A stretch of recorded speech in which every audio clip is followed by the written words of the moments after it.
My current mobile provider decided one day that they weren't doing any mobile services anymore, which is pretty good because they didn't actually tell me that they were stopping doing the mobile services. So the thing was, they did this strange thing that I've never seen any other mobile provider do.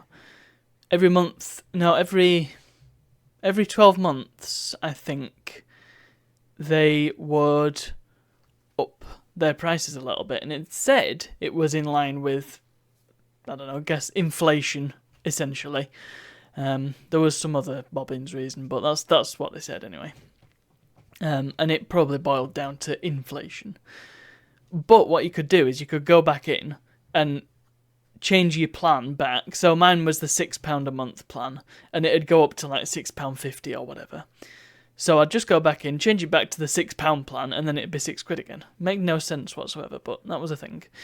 Anyway, I tried to do that a couple of months ago, and it didn't give me any option to do so. So I was like, hang on, what's going on here? And then was informed not long after that my provider was no longer doing mobile. But they didn't tell me about that. So they were happy to continue charging me, but how long their service would have been continuing was up in the air.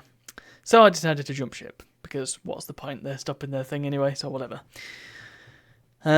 Switched over to one that has been recommended by various people in my circles, Smarty. I believe they run on the 3 network.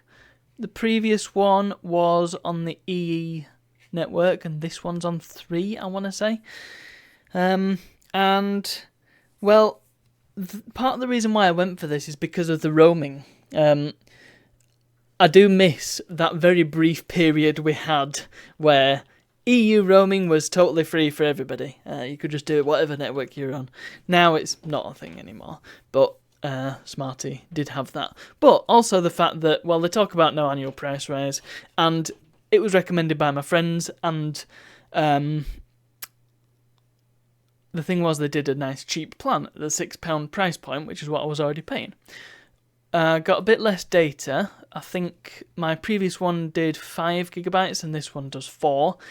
Many of you are probably listening to that and thinking, how do you get by on 5 gigabytes, let alone 4? But I barely use any data, so that's totally fine for me. So what else does it say in this little bundle? It's got all the stuff. They've got their own special app, because everybody's got their own special app. It's ridiculous. I remember when I was on giffgaff years ago, and they had one app, and that was to set your APNs on Android, because it wasn't straightforward back in the day, and that's how it should have been. No, I'm kidding. But that's been today's adventure. I should really have got the SIM yesterday, and then my number would have been active today, but it was a day late, and I don't quite have my number yet, but hopefully I'll get that soon, and then, well, we'll see how it goes. Further bulletins as events warrant. Hopefully I won't have anything really to add, because it'll just work. That's kind of all I hope for these things. And, well, I will be able to make use of the EU roaming later on this year. You'll find out about that in October. So that's been today. I have received a new SIM card, and we will see what it's like. Hopefully it's good. Also, both me and the person who referred me will at some point get a £10 voucher, so I intend to spend that on a cocktail muddler. Might be trying my hand at some mocktails now I realise how easy they are to make. I didn't realise it was just a case of smashing up some raspberries and calling it a drink, so that's going to be fun. But yes, that'll be a future vlog, hopefully. So, thank you very much for watching, and I'll see you all tomorrow.